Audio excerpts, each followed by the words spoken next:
Simbora, galera, para mais um conteúdo aqui no BPR com as últimas notícias que a gente vai acompanhando aí sobre Ceará e acaba acompanhando também sobre futebol cearense. Jornalista detonou presidente do Fortaleza, o Ceará foi citado aí em fala dele. Comentar um pouquinho sobre também as obras lá em Porangabuçu, enfim, cara. Hoje a gente não pôde fazer live, hoje a gente está em um evento nessa noite lá com a imprensa e tudo. O Ceará está fazendo aí um movimento de trazer o portal da transparência e tudo mais, então a gente decidiu trazer vídeo gravado para vocês hoje. Já peço like, compartilha, manda para geral quem puder. Seja membro BPR também, que você ajuda demais. E vamos pro vídeo, tá bom? Vamos lá, Klaus. Ó, é o seguinte, cara. Vamos trazer aqui o contexto, né? Porque o Caio César detonou Marcelo Paes e até o Ceará foi citado na fala do Caio César aí em relação ao que foi dito pelo presidente, ou na verdade a CEO, né, do Fortaleza. Eu vou trazer aqui para os nossos comentários, tá? Deixa eu dar o play aqui e a gente traz aí tudo que rolou nessa treta. Fortaleza não golpista. E Fortaleza tem história de se nascer. E Fortaleza tem história guianta. E por no meio século a dita da agenda que a gente consegue. Com humildade, com trabalho, com verdade, combatendo as injustiças, as fake news, mas com coração maior. O que é isso que faz o Fortaleza? Esse coração maior, a união, a junção das pessoas que amam esse clube, que historicamente fizeram esse clube com mais de 100 anos de idade, com o Tinga, que é um dos maiores ídolos da nossa história. Klaus, ele fala aí em combater as fake news. Quer dar um pitaco sobre isso antes da fala do Caio César? Cara, eu acho que o Paes ele trouxe aí um momento de tentar fazer a reviravolta e mudança de chave, né? Que ele tentou ano passado, falando que era tudo contra o Fortaleza para evitar o tal hexa deles. Me parece movimentos muito parecidos, similares, de quem está tentando voltar a um caminho de bons resultados. Mas não sei se ele escolheu as melhores palavras e a melhor conduta para isso, né? Ele, inclusive, além dessa declaração, ele também falou sobre uma questão da imprensa lidar com as informações de uma maneira melhor. Ele falou isso hoje no Esportes do Povo. E nessa entrevista, ele comentou. Tá me ouvindo tudo certo, Douglas? Tô sim, pode falar. Ele comentou que a situação que a imprensa percebe dos problemas faz uma análise mais responsável. Eu achei que ele soltou uma indireta para os canais de mídia independente do próprio Fortaleza. Eu acho que ele trouxe ali uma insatisfação nas palavras com praticamente todos os canais, né? Ele ficou bem chateado pela postura, eu acho que de alguns produtores de conteúdo, e deixou isso muito claro hoje na entrevista. Então, assim, são movimentos que, para mim, falam de uma maneira bravateira, né, assim, para tentar angariar capital político, união do clube, enfim. Agora, quais fake news, eu vou deixar o Caio César falar.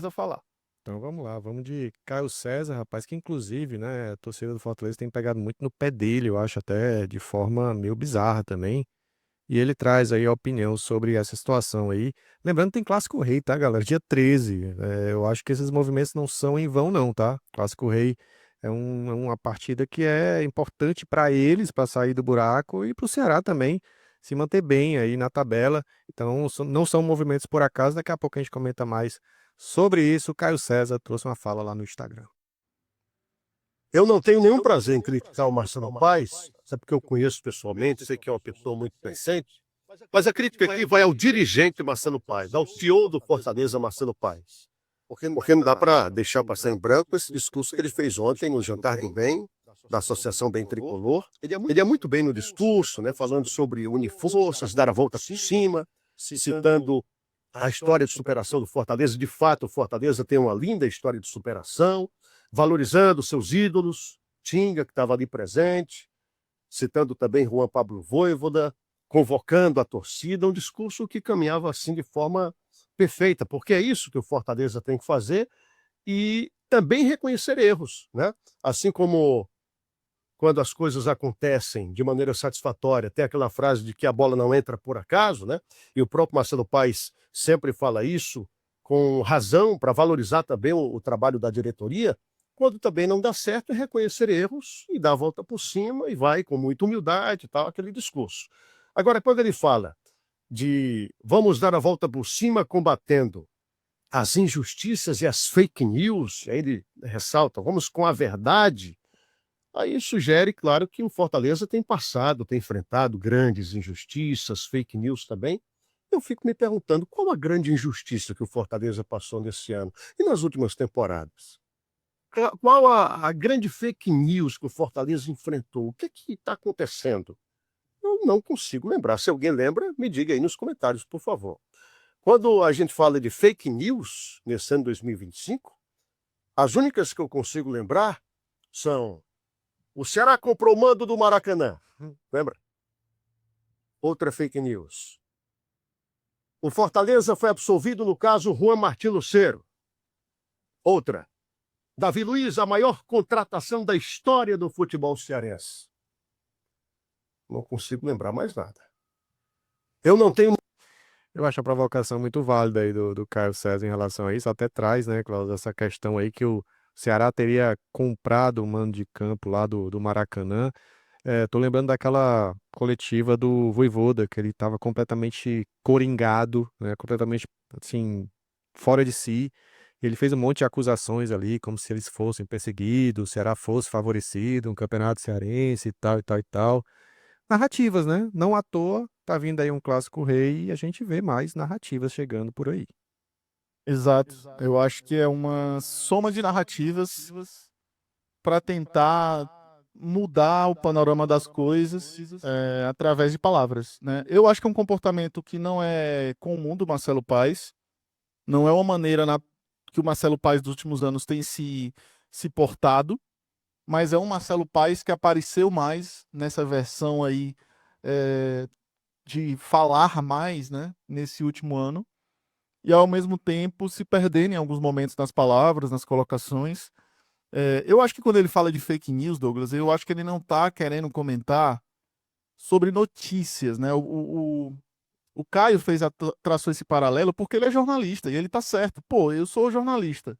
A gente trabalha com a notícia diária do Fortaleza. Nós, aqui no canal dele, né, e na empresa que ele representa, e também as outras, né? E qual foi a fake news que saiu? Ele vai dizer, pô, não tô lembrando de nenhuma. Mas eu acho que, por exemplo, hoje, linhas de comunicação não oficiais ou não tradicionais trabalham com notícias em grupos de WhatsApp, Instagrams de torcida, canais de torcida. Eu acho que quando ele fala em fake news, eu acho que ele está tratando mais sobre problemas que ele está vendo surgir dentro da própria torcida, menos da imprensa e mais da própria torcida, né? Mas a ponderação do Caio é pertinente, porque se ele fala em fake news, ele está falando de notícias que foram veiculadas trazendo mentiras atreladas à instituição Fortaleza Esporte Clube. Não foi o caso, e de fato não é o caso. Não tem fake news sobre o Fortaleza. Então, e pelo contrário, eu acho que se tem uma das pessoas que tem o poder de capitalizar um senso comum coletivo na imprensa para pautar positivamente a imprensa, se chama Marcelo Paes, cara. E eu desafio aqui qualquer jornalista que não se ache, que não já tenha recebido uma ligação do Marcelo Paes para ser, de certa forma, conversado com o Paes. Entendeu? Então, eu acho que não é sobre fake news, eu acho que é sobre um controle de narrativa, eu diria. E o Marcelo Paes gosta desse controle de narrativa. E aí eu não estou aqui, isso não é um crime, o que fazer isso, pelo contrário, ele é um gestor, ele sabe que trabalha com poder e imagem, nesse momento para ele, é muito importante ser mantida de maneira sólida, já que ele é presidente da LFU, é um CEO que tem uma representatividade a nível nacional. ele não quer ver a imagem dele ser arranhada, né? Então, eu vejo que há toda uma preocupação dele com isso, não só com isso, mas óbvio também com o time dele. E pelas circunstâncias, ele foi se perdendo nas palavras nesses últimos tempos. Não sei até que ponto isso vai impactar alguma coisa dentro de campo ou não, mas é um Marcelo Paes que vai colocando as garrinhas de fora de uma maneira negativa. Eu diria que é uma versão ruim do atual CEO deles, que certamente não está vivendo um bom momento, nem como gestor, porque se houve erros do lado de lá ou não, isso não me importa, mas são comportamentos que falam muito sobre ele, sabe? Eu acho que ele fala muito sobre ele o tempo inteiro. E eu acho que ele tem que entender que ele não é Deus, sabe? Tipo, menos. Às vezes ele tá querendo pisar na cabeça de todo mundo, da imprensa e tudo, e ele não é esse cara para fazer isso. E basicamente ele fala, eu acho contraditório ele falar em humildade, e ele tá toda hora falando, eu fiz, eu estava lá, eu isso, eu aquilo. Bom, cabe muito mais uma reflexão a quem tá lá no Fortaleza do que a gente. Mas, de fato, o que eu achei curioso das falas do Caio César é de que a maioria das fake news que aconteceram no futebol cearense foram envolvendo o Ceará. Quem era a vítima da história era o Ceará. Então, momento aí do Marcelo Paes, curioso em ver um jornalista confrontar o Marcelo Paes, que é algo bem raro aqui na imprensa cearense. E a própria torcida deles não tá acostumada, tanto que é que estão, assim, odiando, né? O Caio César, eu acho que o Caio César tá fazendo o papel dele de jornalista, de perguntar, de confrontar ideias, tudo na base do respeito, né? Em nenhum momento ele sai da linha, ele traz reflexões bem válidas e, cara, isso é futebol cearense, né? Isso já é clima aí, não tem jeito, cara. A gente vai retornar no Brasileirão com o Clássico Rei, né? Então, assim, eu já fico em alerta em relação a algumas narrativas, sabe, algumas falas, algumas pressões que já são feitas aí, né, através desse tipo de comentário aí pro CEO deles e tal. Então a gente fica muito alerta em relação a isso e vai acompanhando, né, os movimentos do nosso rival direto aí nesse Campeonato Brasileiro, tá, galera?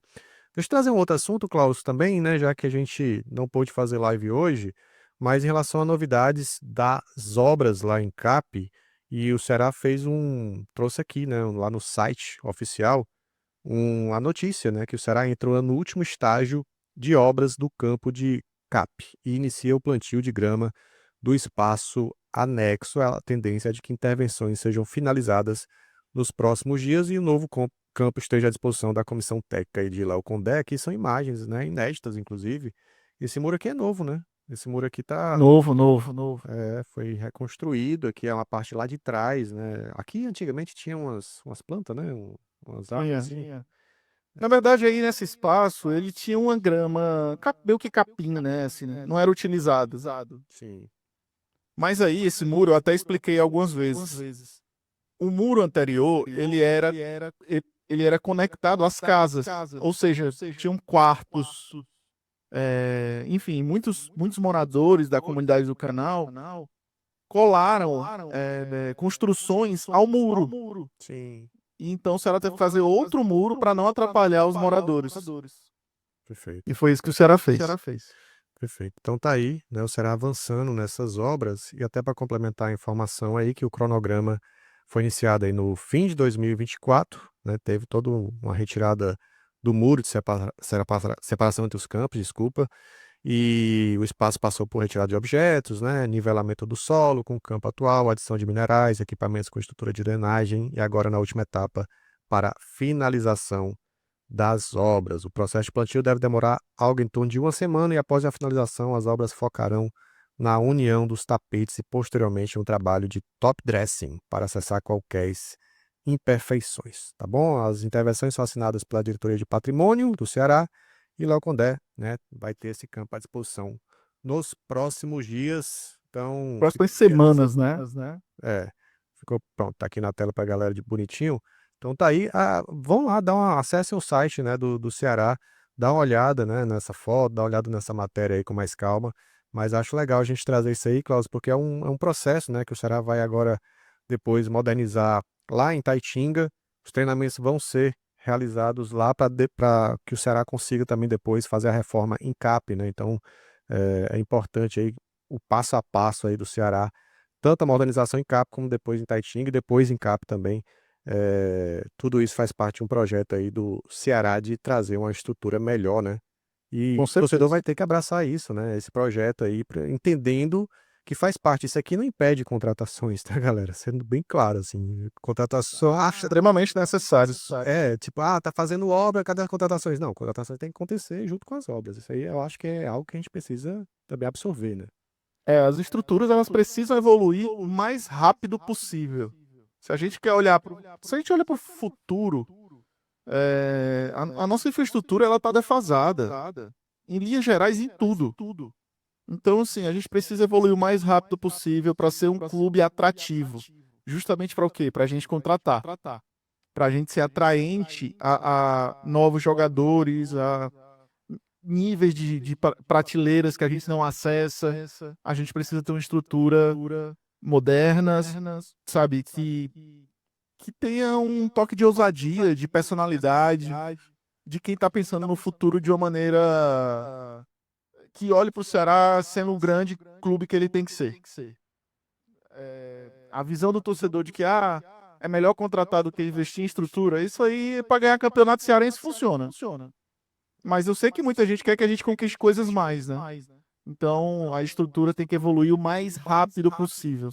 Obviamente, atrelada a resultados esportivos, que a gente não pode cair, né? A gente precisa ter a verba para fazer essas melhorias, mas uma coisa tem que estar totalmente conectada à outra, assim. A infraestrutura evolui à medida que o clube passa mais anos na Série A. E o Ceará tem um déficit porque nesses 5 anos que a gente passou na Série A estrutura não evoluiu o suficiente. A gente vinha falando sobre isso há, meu Deus, muito tempo, assim. Então, o Ceará precisa de uma revolução estrutural. E esse é um passo importante, é mais um passo. Fico feliz, mas quero ver mais. Bem mais, assim. Então, eu sei que estão fazendo para isso. Não dá para ser coisa simples, cara. Não dá. Assim, eu vou ficar triste se, né, é só fazer um prédiozinho aqui. Pô, velho, não é. Entendeu? Então, a gente precisa ver um clube novo, cara. Eu espero que a gente veja. Perfeito. Vamos ficar ligado aí nas próximas notícias aí em relação às reformas estruturais, modernização do Ceará Sporting Clube. Tá bom, galera? Esses são os conteúdos de hoje. Deixa aquele like, compartilha, manda pra geral. Amanhã a gente volta, né, a fazer live, a gente volta aí para bater um papo com vocês e trazer inclusive as novidades que a gente souber lá das palestras, né, que a gente vai estar comparecendo junto com a imprensa que foi convidada pelo Ceará, né? Essa apresentação aí do Portal da Transparência, palestras sobre essas questões financeiras, enfim, cara, eu acho que vai ser um momento bem legal, depois a gente compartilha com vocês. Fechou? Tamo junto, é isso, valeu, até a próxima. Bora, Vazão! E bora pro racha. Valeu.